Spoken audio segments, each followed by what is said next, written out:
첫 번째 종목부터 들어가 보도록 하겠습니다.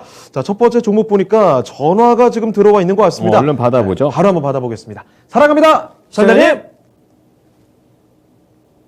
네, 선장님 안녕하세요. 네, 안녕하세요. 네, 반갑습니다. 네, 어떤 종목 때문에 전화 주셨을까요?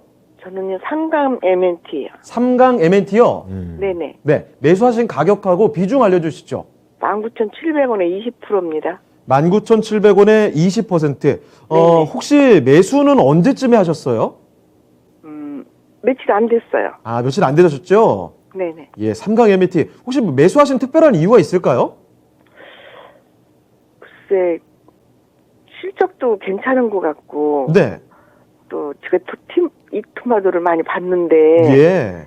삼강 MNT가 매력이 있는 종목을 같아서, 막상 사고 보니까 일봉에서 계속 예. 흘러내는 것 같아서 걱정이 돼서요.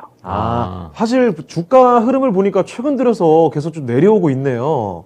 네. 예, 그래서 좀 걱정이 되신 것 같은데, 자, 그러면 앞으로는 삼강 MNT 해야 되는 건지, 안 해도 될 만한 종목인지 한번 진단을 해보겠습니다. 자, 어떤 전문가께 진단받고 싶으세요? 저 이재필 전문가님요? 알겠습니다. 자, 이재필 전문가님, 삼강 MNT, 일단 뭐 매수하신 지는 얼마 안 되셨대요. 자, 이 종목, 지금 걱정할 만한 종목입니까? 아니면 걱정하지 않고 계속 가져갈 만한 종목입니까? 일단 걱정할 종목은 아니고요. 이거를 근데 조금 관찰은 필요한 그런 종목이다라고 말씀드릴 수 있을 것 같아요. 자, 이 삼강 MNT는 원래 조선 기자재를 주로 하던 그런 기업인데요. 자, 최근 들어서 작년, 그러니까 재작년 정도부터는 그 해상 풍력 쪽에 하부 구조물이 좀 강조가 되면서 지금 요즘은 그 해상 풍력의 하부 구조물 업체로 더 잘 알려진 그런 기업입니다.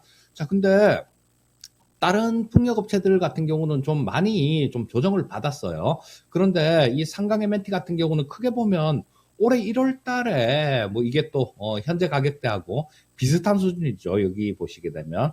자, 중간에 뭐 등락은 있었죠. 뭐 이 3월 달에도 13,000원까지 떨어졌다가 다시 강하게 반등 왔다가 1년 내내 그냥 이렇게 박스권으로 이렇게 움직이는 그런 모습이 나오고 있습니다.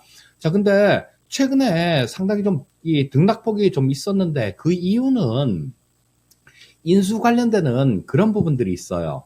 어떤 거냐 하면 지금 SK 쪽에 인수가 될 가능성이 되게 높아 보입니다. 자, 이 SK 에코플랜트라는 기업이 있는데요. SK 계열사입니다. 이 회사는 그 CES 2022, 그러니까 뭐 며칠 전에 끝났었죠. 여기에도 친환경 에너지 솔루션을 갖고 이쪽에도 참여를 한 기업이에요.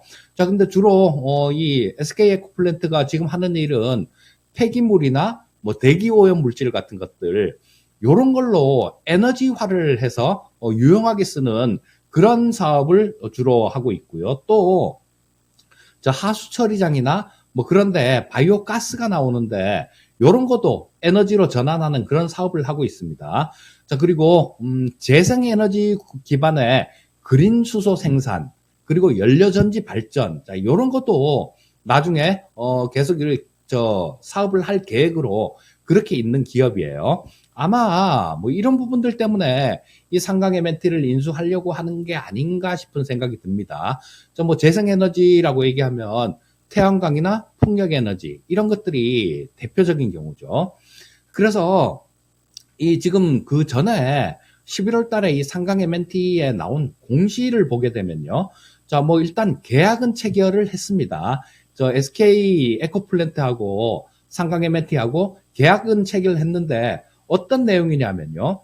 지금 대주주한테 지금 현재 최대 주주한테 갖고 있던 물량들 뭐 송무석이라는 분하고 송정석이라는 분 두 분이 갖고 있는 물량 중에 166만 6,666주를 3만 원, 주당 3만 원에 인수한다라는 그런 내용이에요. 자, 그런 내용의 계약이 있었고 또 향후에 뭐 인수 관련되는 그런 것들을 보게 되면 요거만 해갖고는 최대 주주가 못 되니까요. 요거 외에 또 3자 배정 유상증자를 또 받습니다. 자, 요거도 마찬가지로 3자 배정 유상증자도 그 구주를 사는 것만큼 3자 배정 유상증자를 받아요. 자, 요게 또 마찬가지 166만 6,666주입니다. 자, 그리고, 구주 매각이 166만 주고, 신주 발행하는 거는 1,400만 주를 발행을 해요. 신주는 1,400만 주를 발행을 하고, 그래서 뭐 두 개 합치면, 그쵸, 뭐 한 1,500, 1,600만 주 정도가 되니까 최대 주주로 올라서는 겁니다. 그리고 또 요거 말고도 이 기업이 좀 나중에 대기업으로 이렇게 인수가 되는 거니까요. 좀 자금이 조금 이렇게 현재로서는 그렇게 넉넉한 그런 기업은 아니에요. 그래서 전환사채를 또 발행을 하는데요. 이걸 또 1,160억 정도 전환사채를 발행을 합니다. 자, 그래서 좀 이런 부분들 이렇게 진행이 돼 갈 텐데, 요건 날짜는 지금 아직까지 뭐 대주주한테 주식을 인수를 하거나 아니면 삼자 배정 유상증자 자금을 납입했거나 이런 부분들은 없어요. 근데 요게 3월 31일 날 이런 부분들이 다 이루어질 거예요.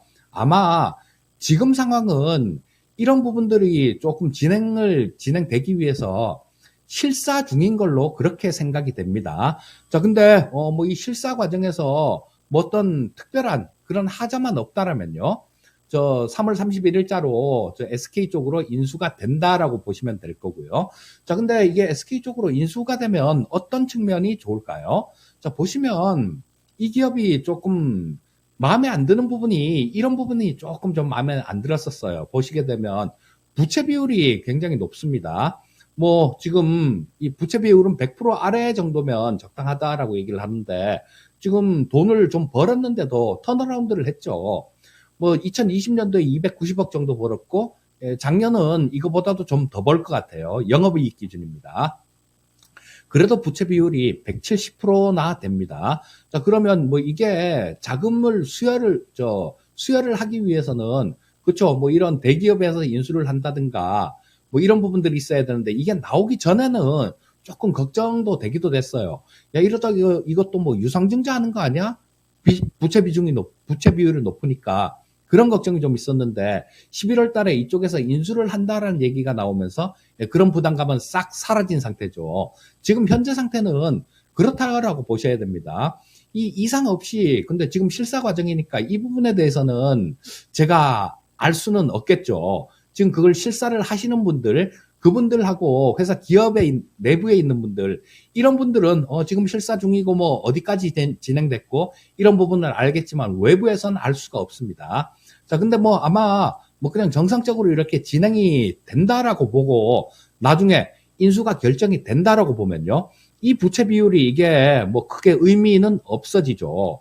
왜냐하면 이 자금이 들어오게 되면 뭐 증자 우려나 이런 것들이 없어지고 이 전환사채 같은 것들 이렇게 발행한 부분들 이런 걸로 공장을 증설할 수 있을 거예요.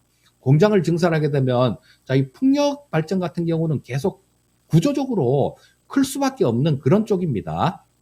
미국 쪽에서도 지금 현재 의회에서 이 BBB 법안이라 그러죠. 그게 지금 의회에 계류되어 있는 상태인데요. 이 부분이 어쩌면 뭐 일각에서 나오는 얘기, 뭐 이것도 통과가 돼야 되는 거겠지만요. 일각에서는 바이든이 대통령 취임이 1월 20일인데요. 1월 20일 이전에 될 수 있을지도 모르겠다라는 그런 얘기도 일각에서는 나옵니다. 근데 뭐 이런 부분들은 확인을 해 봐야 되는 부분들이고요, 나중에.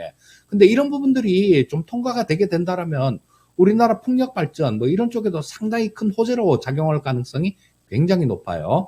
자, 그리고 만약에 이 부분이 안 된다고 하더라도 풍력이나 태양광 이런 신재생 에너지를 그냥 포기할 수는 없을 겁니다. 어떻게 해서든 이런 쪽으로 만들어 나갈 거예요. 그리고 우리나라도 마찬가지로 지금 뭐 이 풍력이나 태양광 발전 이런 쪽을 여당 후보 같은 경우는 이 신재생 에너지 쪽을 굉장히 강조를 하고 있고 야당 후보 같은 경우는 원전을 강조를 하시는데요. 원전을 만약에 야당 후보가 당선이 돼서 원전을 한다고 하더라도 이 풍력이나 태양광 이쪽을 도외시할 수는 없습니다. 어느 정도는 보조를 맞춰서 가야 될 거예요.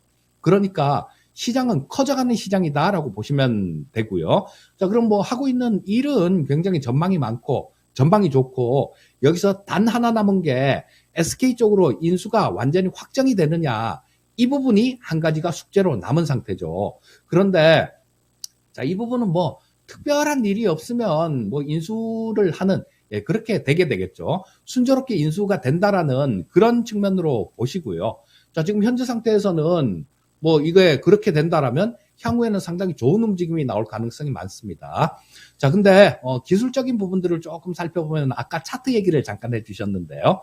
자, 여기서 보시게 되면 18,000원대 이 가격대는 좀 지켜줘야 되는 그런 가격대입니다. 자, 이게 지난번에 여기서 18,000원을 찍었죠. 여기서 18,000원대 뭐 여기서 굉장히 좀 이렇게 의미를 조금 둘 수 있는 그런 움직임이 나왔던 가격대가 18,000원 정도예요. 자, 그렇다면 뭐 일단 18,000원을 깨지 않는 선이다라면 그냥 조금 편안하게 들고 있을 수 있겠다라는 생각이고요. 자, 근데 이게 만약에 18,000원이란 가격을 깨게 되면요. 자, 지금 시청자님이 지금 보유하고 있는 비중이 20% 정도 된다라고 아까 들은 것 같은데, 자, 일단 이 가격을 깨게 되면 10% 정도는 일단 덜어내십시오. 10% 정도는 밑에서 아마 다시 살 수 있는 그런 기회가 있을 거예요. 자, 이 18,000원이란 가격을 깨게 되면 뭐 저 16,000원 정도? 그 정도까지도 일단은 한 번 정도는 밀릴 수 있습니다. 기술적으로는 그렇게 보고 대응을 하시면 좋을 것 같고요. 긴 관점에 대해서는 풍력 시장이나 SK로 인수, 자, 이런 부분을 보시고 조금 들고 가면 좋겠다. 이렇게 말씀드리겠습니다. 네, 전달님 이제 걱정 좀 해결되셨습니까? 네, 많이 도움이 됐는데 한 가지 더 여쭤보고 싶은 건요. 네. 그럼 저점 확인하라 이거죠? 그러면은 그렇죠. 일단 만약에 지금 현재는 18,000원을 깨고 내려가서 18,000원이라는 가격을 기억을 하시면 될 거예요. 추가하면 잠시만요. 거죠? 네, 다시 한번 말씀해 주시겠어요? 네, 전달님. 네. 네, 다시 한번 말씀해 주시죠. 아니 지금 차트를 보면 계속 흘러내리고 있으니까 지지선이 18,000원을 못 지키고 밑으로 밀려날 경우에 네. 16,000원대 만약 온다고 그러면은 예. 추가 매수도 가능한 건지요? 자, 전문가님, 16,000원 이 정도까지 만약에 크게 내려가게 되면 거기서 추가 매수 괜찮습니까? 예, 그래서 아까 그런 전략을 말씀드렸었죠. 18,000원이라는 가격을 깨게 되면 절반을 덜어내시고, 그러고 그 절반 덜어낸 거, 그거는 16,000원대 오면 그때 다시 잡으시라고, 그래서 이런 말씀을 드렸던 겁니다. 네, 답변은 충분히 되셨을 거라고 생각이 듭니다. 자, 그러면 다음에 또 궁금한 점 있으면 전화 주시기 바랍니다. 네, 감사합니다. 네, 사랑합니다. 전달님.